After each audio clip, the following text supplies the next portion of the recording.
Hello Aquarius, Sun, Moon, Rising, and Venus signs. Kamusta kayo? Sana po nasa mabuti kayong kalagayan. Welcome back po sa Star Tarot. At kung bago kayo rito, welcome din po kayo. Please subscribe, like, share my videos, and leave me a comment kung naka-resonate po kayo. Thank you. Tignan natin kung anong mga messages ni Aquarius. First card ninyo, social status. Sabi dito, you will reach the heights of fame and society, so don't get arrogant. Okay? So, parang magiging sikat ka, no? You will be on the spotlight. Magiging sikat ka sa ngayon. Maaaring magaling, maganda yung trabaho mo. Maraming hahanga sa'yo. Maraming makakakilala sa'yo. O pwedeng nasa social media ka. Pwedeng ganun. Kaya sikat, no? Magiging sikat ka sa ngayon. Maraming tao ngayon na mas makakapanood ng mga content mo. Mas marami kang following. Mas marami kang subscribers. Ganun. So, we have gambling. Ang iba sa inyo, Aquarius, kailangan mag-ingat, no? Sabi dito, excessive gambling can have dangerous consequences. Kaya don't risk too much. Kaya kung sobra-sobra ang inyong pagsusugal, kung sobra-sobra yung inyong um, paggastos, no, para sa sugal, baka mamaya makalimutan ninyo, pati savings nyo pala, magalaw nyo na. Pati property ninyo, baka mabenta na, baka maipambayad na, di ba?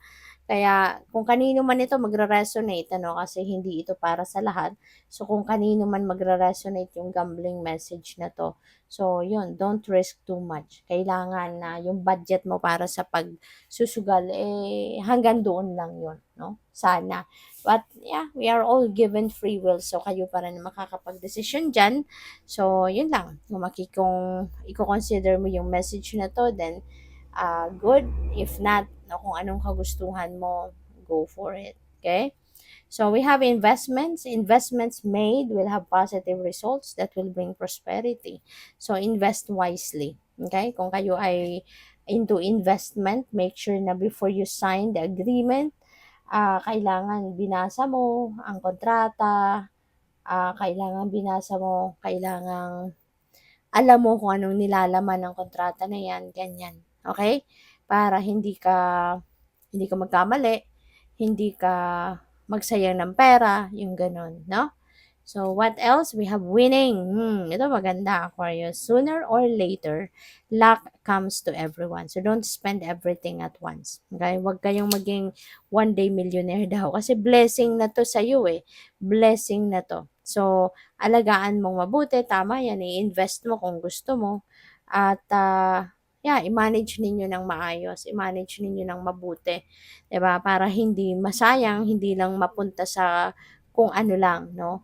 Yung blessing na to. Kasi yun, sooner or later may mananalo ka, 'di ba, sa mga game of chance. So by the way, maraming salamat for subscribing, and if you haven't subscribed yet, subscribe na kayo, and also maraming salamat din for not skipping the ads. Malaking bagay yan sa akin.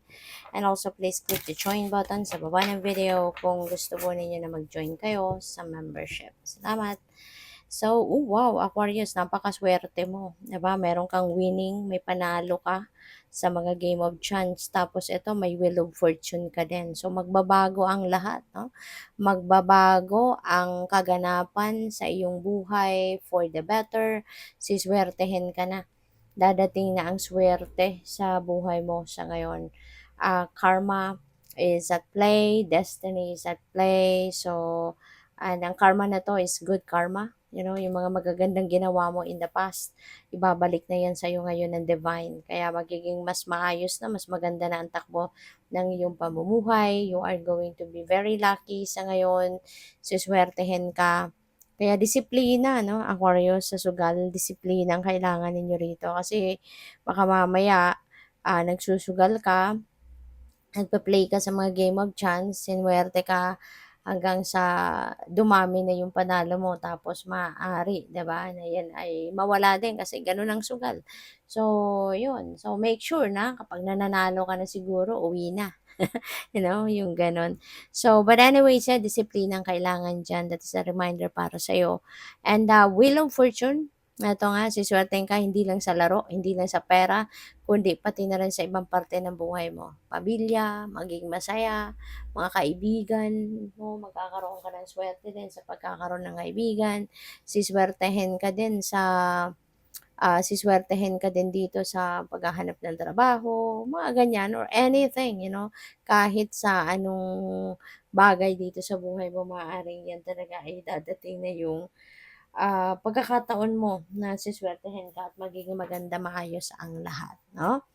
So, we have Page of Pentacles. This is also good fortune. Magdadala din ito ng swerte sa'yo pagdating sa inyong money, career, and finances. Maaaring sa ngayon, merong mga balitang paparating, merong mga offers na paparating sa inyo wherein magagamit mo dito yung talents mo, yung mga skills mo, ganyan. At maaaring yan, magbubukas ng marami pang pinto para na mapagkakitaan mo, no? Maaaring gano'n ang ganap dito. And for sure, merong perang dadating, may mga financial blessings din na dadating sa inyo. Pupuwede rin ang iba sa inyo dito, baka maybe you are selling property. Pupuwedeng personal 'yan, pupuwedeng sa trabaho ninyo, baka sa business na pinasok ninyo, gano'n. At, yeah, there would be a sale of property. So, baka kung nangungumisyon ka, maaaring malaki yung magiging komisyon mo or kung sarili mo din property ito, so pupuwedeng malakihan din ang magiging profit mo.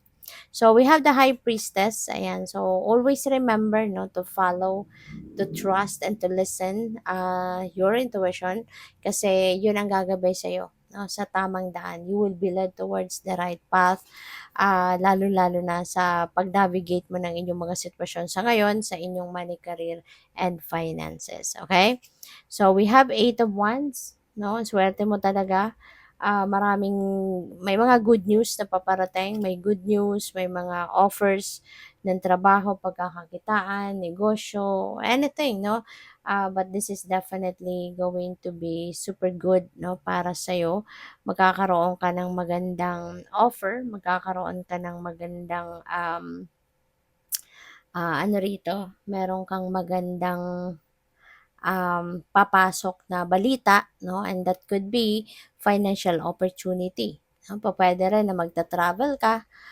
So, depende yan sa inyong sitwasyon. But things are going to change for the better sa buhay mo. Things are going to fall into its right places. Kaya this is an exciting period in your life. Okay?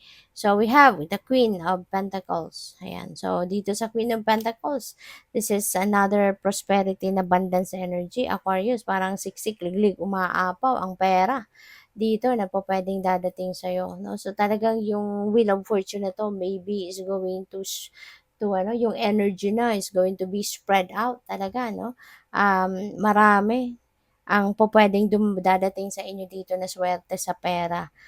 Si Queen of Pentacles kasi, ano din ito abundance, prosperity, meron din mga magagandang offers dito na pwede ninyong pagkakitaan, pwedeng merong magbubukas ng pinto dito for more money path, no, para sa'yo.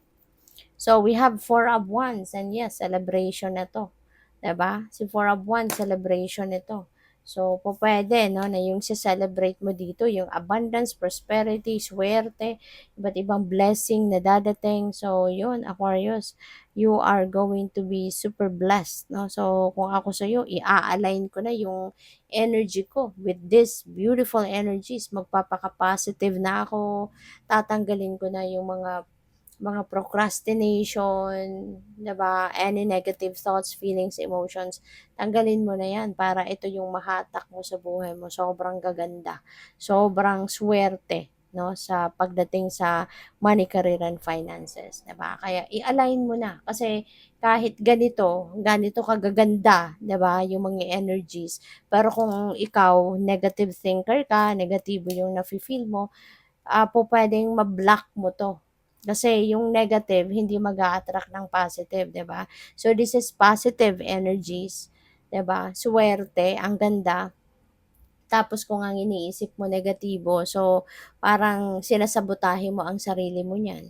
Imbes na ito na yung mga suwerteng papasok sa'yo, maaantala yan or pwedeng mapigilan or talagang hindi dadating kasi nga negative ka eh. Hindi didikit ang positive sa negative, 'di ba? Kaya kailangan para ma-attract mo ito, lumapit sa iyo yung mga positibong enerhiya na ito, kailangan positibo ang ilalabas mo. Positibo ang isip mo, nararamdaman mo, yung ganun. Okay? So, i-align mo na yung energies mo, yung thoughts, yung feelings, your emotions, yung behavior mo, i-align mo lahat yan dito with all this positivity para mahatak mo ng tuluyan ng mga magagandang bagay at swerte na ito so that in the end, you will be able to celebrate, diba? And be grateful, be thankful, no, sa universe. So, we have Knight of Wands, ayan. So, travel din ito, no? May travel talaga. So, pwedeng related yung travel na yan sa pwede ninyong pagkakakitaan. Okay? And yeah, paalala din ito sa inyo na since si Knight of Wands, fast-moving energy, si Eight of Wands, fast-moving energy, pwede may mga decision kayo rito na mabilis, no? Hindi ninyo na mapapag-isipan, magde-decision agad kayo because of excitement siguro. So, pakinggan mo na lang, sundin mo yung bulong ng intuition mo so that kahit magmamadali ka, kahit hindi mo na ito mapag-isipan mabuti, you will be able to make a decision na tama pa rin, no? Na mapupunta ka pa rin sa tamang daan. Okay? Good luck. Thank you for watching. Love and light. Namaste.